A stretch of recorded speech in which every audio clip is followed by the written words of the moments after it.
Bienvenue sur MacPlanet Podcast, le podcast du site macplanet.com.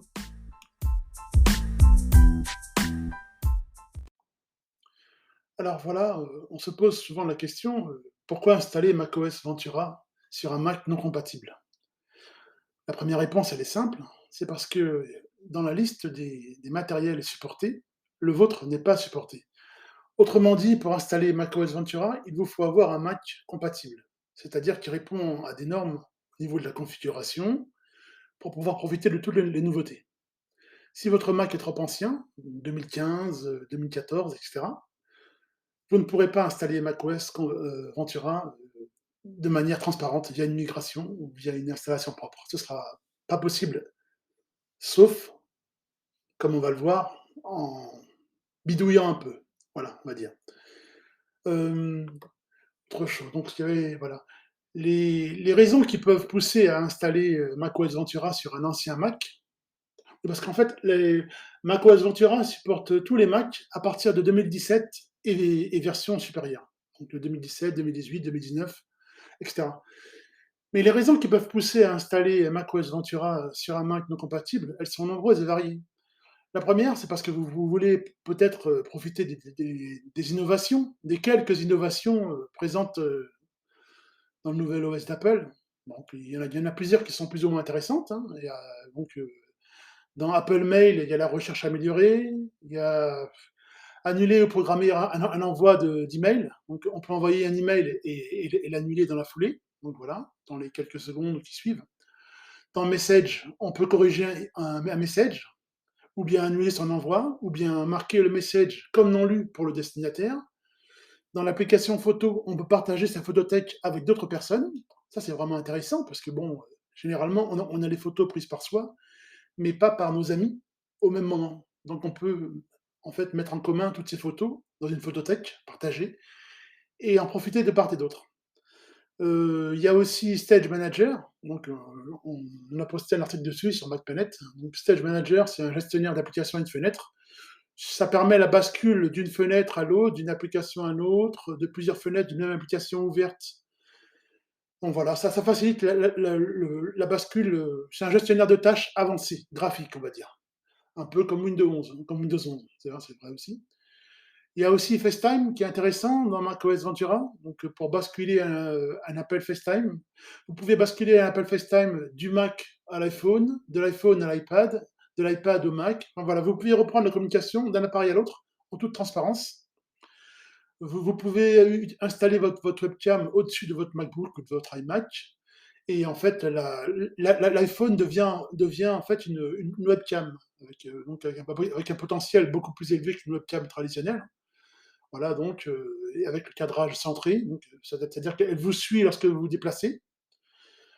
Bon, voilà, il y a les nouveaux réglages système, parce qu'avant c'était les préférences système, mais maintenant les réglages système, ben, ils ont été totalement remaniés, un peu à la manière de Windows 11 d'ailleurs, hein, ça ressemble beaucoup à Windows 11.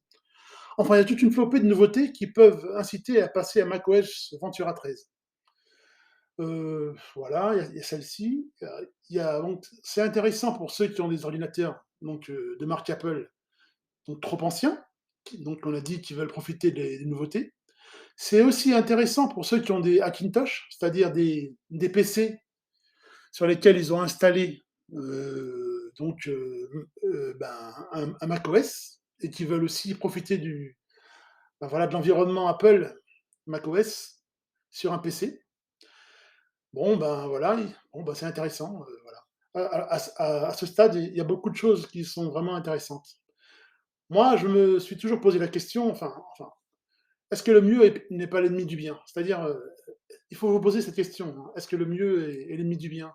Est-ce qu'il est vraiment indispensable pour vous de passer à l'OS en version supérieure? Ou est-ce que c'est pas mieux de rester là où vous en êtes? C'est-à-dire, si vous êtes sur macOS Monterey, Big Sur, Catalina, est-ce que c'est pas mieux de rester sur un système stable où votre machine est nativement supportée avec toutes les spécificités, avec tous les avantages qu'elle offre, plutôt que de migrer vers un système qui, après application du patch, bénéficiera certes de macOS Ventura 13, mais sera incomplet. C'est-à-dire qu'il peut y avoir il peut y avoir certaines composantes qui ne fonctionnent pas. Donc il peut y avoir le Bluetooth qui ne fonctionne pas, il peut y avoir, des dysfonctionnements au niveau du réseau Wi-Fi, bon voilà. La carte graphique est peut-être pas supportée ou alors pas totalement, voilà. Est-ce que c'est nécessaire pour vous de passer sur macOS Ventura 13 si votre Mac ne le supporte pas? Est-ce qu'actuellement, vous ne faites pas tout ce qu'il faut sur votre macOS actuel et est-ce que vous ne pouvez pas vous passer des nouveautés annoncées, précédemment donc? Voilà, c'est la question à se poser avant de passer à l'étape suivante.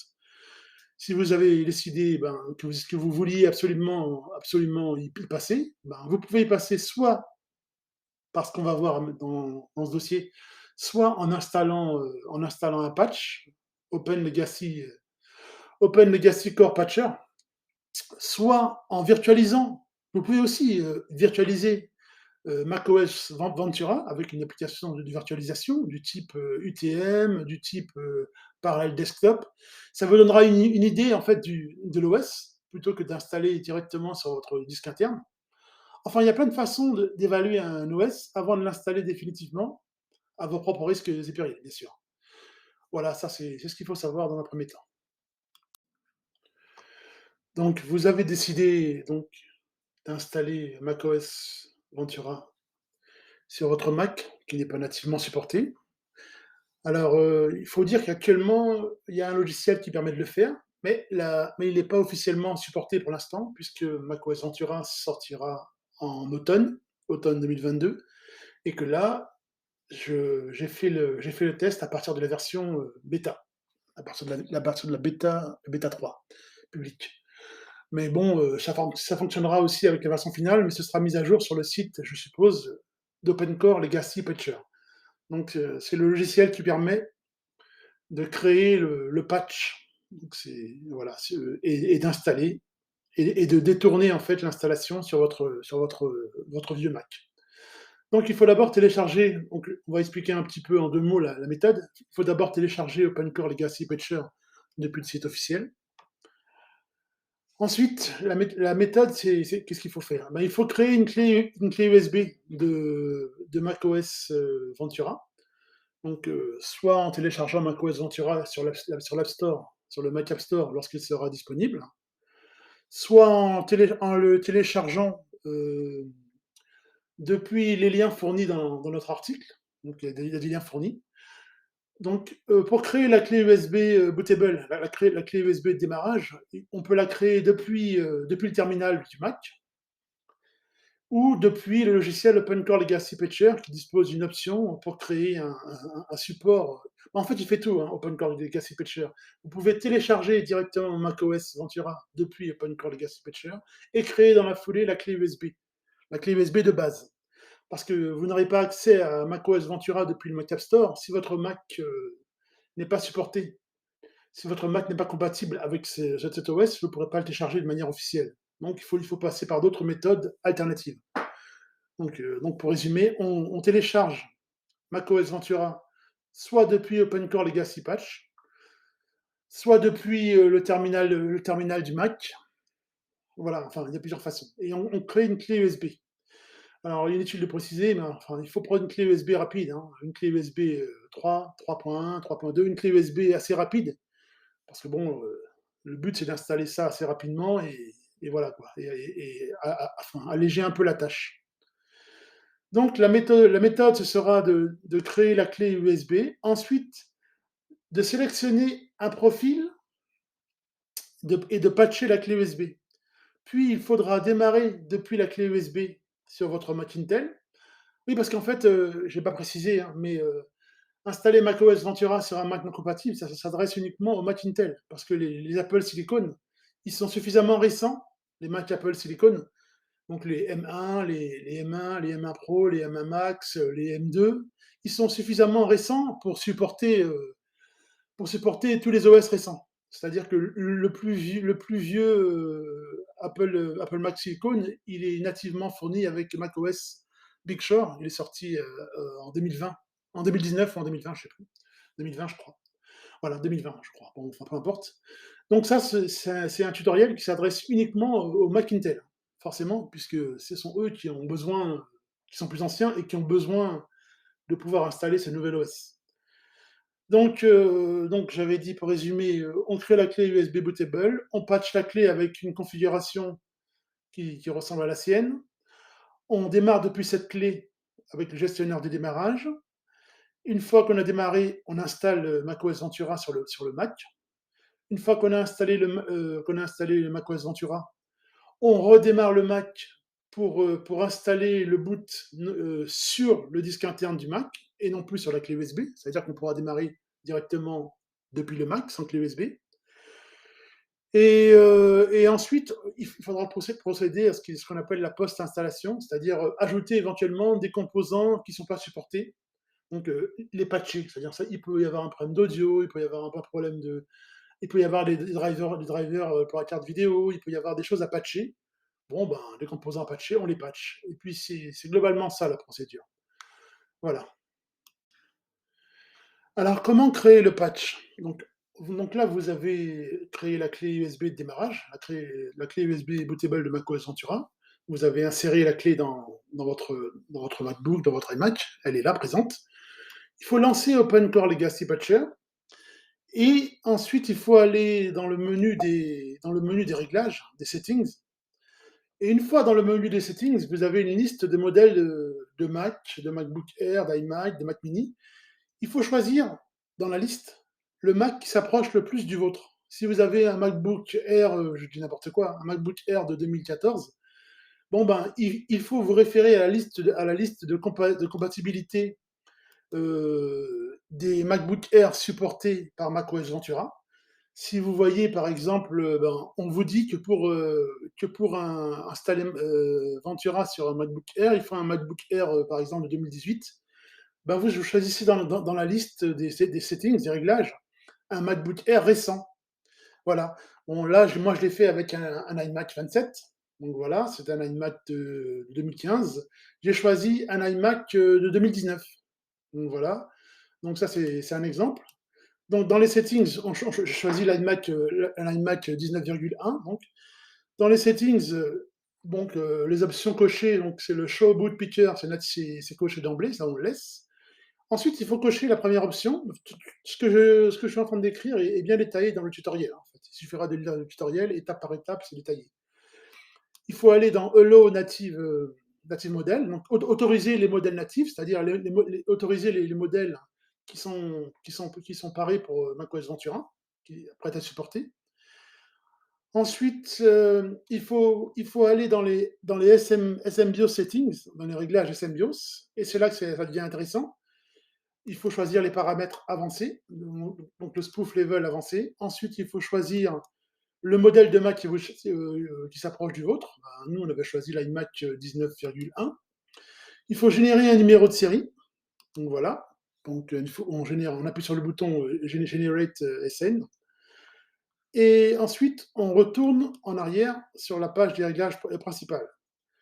Une fois qu'on a fait ça, il faut appuyer sur Build and Install OpenCore. C'est-à-dire que là, il faut appliquer le patch sur la clé USB qui est installée dans le Mac.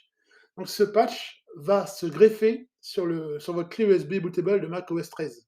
Et il va en fait faire en sorte que votre iMac, votre vieil iMac de 2015 soit considéré comme un iMac, par exemple, de 2019 ou 2018, c'est-à-dire un iMac supporté par Ventura. Donc vous allez patcher. Donc il faudra choisir votre clé USB qui est déjà installée dans le lecteur, vous allez la patcher, ensuite vous allez redémarrer votre Mac. Une fois le Mac, pour le redémarrage, on passe à partir du gestionnaire de démarrage, on appuie sur la touche Alt, la touche Option du clavier, celle de gauche ou celle de droite. Donc on redémarre le Mac, on maintient appuyé la touche Alt, ALT, et là on a le gestionnaire de boot, on choisit l'EFI Boot avec le logo d'OpenCore Patcher, donc ça c'est rien de spécial. Puis on choisit Install macOS Ventura, parce que c'est ce qu'on veut. Hein. De toute façon, il fallait bien installer le macOS Ventura. Là, on a la possibilité d'installer macOS Ventura sur l'ancien Mac. On installe macOS Ventura. Bon, ben, ça prend le temps que ça prend. Ça prend pas mal de temps. Bon, pas mal de temps, ça dépend. Enfin, on compte une quarantaine de minutes, trentaine de minutes pour installer pour installer ça sur un Mac. Bon, moi j'ai 32 Go de RAM, mais bon, je pense que c'est pareil, hein, sur un Mac de 8 ou 16, trentaine de minutes pour installer le système. On installe le système complètement, donc ça, on se laisse guider, il y a rien de spécial. Une fois qu'on a installé, son système, on est sur le bureau de macOS Ventura. On télécharge à nouveau OpenCore Legacy Patcher et on passe à la phase de post-installation. C'est-à-dire qu'on veut que le Mac démarre directement sur macOS Ventura sans passer par la clé USB. Bon, la clé USB, on veut la mettre aux oubliettes, on veut l'acheter aux oubliettes, on n'en a plus besoin. Donc, ce qu'il faut faire, c'est donc je regarde en même temps, voilà. Donc, ce qu'il faut faire, c'est lancer OpenCore Legacy Patcher. Et donc c'est ça. Et il faut appuyer, voilà, il faut rechoisir dans les settings le profil. Donc, on reprend le même profil qu'on a choisi précédemment. Et ce coup-ci, on le patch, mais on le patchera sur le disque interne du Mac et pas sur la clé USB. C'est-à-dire qu'on va installer le boot, non pas sur la clé USB parce que c'est déjà fait, mais sur le disque interne, c'est ce qui nous intéresse. Donc voilà. Ensuite, il faudra procéder encore dans la post-installation. Bon, là, ça paraît un petit peu abscons. Mais bon, en fait, dans le tutoriel, tout est décrit étape par étape. Faudra en fait faire le post-install root patch et installer, si nécessaire, les composants qui dysfonctionnent. Ça veut dire l'audio, le Bluetooth, je ne sais pas, tout ce qui dysfonctionne, et on applique le patch. Donc voilà. Et puis, voilà, globalement, c'est ça. Et là, vous avez installé totalement macOS Ventura sur votre Mac non compatible. Voilà, c'est ça. Donc voilà, vous avez patché votre Mac avec macOS Ventura version bêta ou finale. Donc il n'y a pas de souci apparemment visible. En tout cas, ça fonctionne très bien d'après mes tests. Bon par contre, j'ai oublié de préciser quand même, j'ai précisé dans le dossier, dans le tutoriel, que vous trouverez en note, l'OpenCore Legacy Patcher, il est risqué en ce sens que si ça rate, si l'opération rate, si vous ne l'auriez pas, il vous suffit en fait de revenir en arrière avec votre sauvegarde Time Machine, ou bien vous avez peut-être cloné votre disque avant de commencer. Donc avant de commencer, vous avez pensé à faire votre sauvegarde Time Machine pour pouvoir revenir en arrière, ou sinon vous faites un downgrade, c'est-à-dire vous revenez à l'ancien OS précédent. Il n'y a pas de souci. Et que l'OpenCore Legacy Patcher ne modifie pas le firmware du Mac. C'est-à-dire qu'il travaille uniquement en mémoire, mais il ne modifie pas les filles, enfin, il modifie pas le firmware du Mac. C'est-à-dire qu'il n'altère pas le matériel. Hein. À ce niveau-là, il n'y a pas de danger. Et ce que je voulais aussi préciser par rapport à ça, donc oui, voilà, c'est ça. Donc voilà, donc je le dis un petit peu à la fin, mais donc toujours prévoir avant de commencer la procédure, toujours faire une sauvegarde Time Machine ou bien cloner son disque pour pouvoir revenir en arrière si votre Mac ne démarre plus. Et pouvoir réinstaller l'ancien OS. Tout au pire, voilà, si ça ne fonctionne pas. Voilà, voilà, c'est à peu près ça. Si vous avez des questions, vous pouvez les poser dans l'article, hein, en commentaire, vous pouvez les poser en commentaire, ou bien sur le forum de MacPlanet. Vous ouvrez un fil et puis vous posez vos questions, et puis je vais tenter d'y répondre. Voilà. Bonne continuation et bon courage.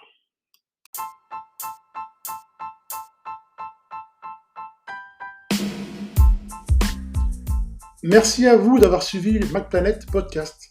Retrouvez nos tutoriels sur le site macplanet.com et sur le site macbookcity.fr. Les liens sont dans le podcast. Merci.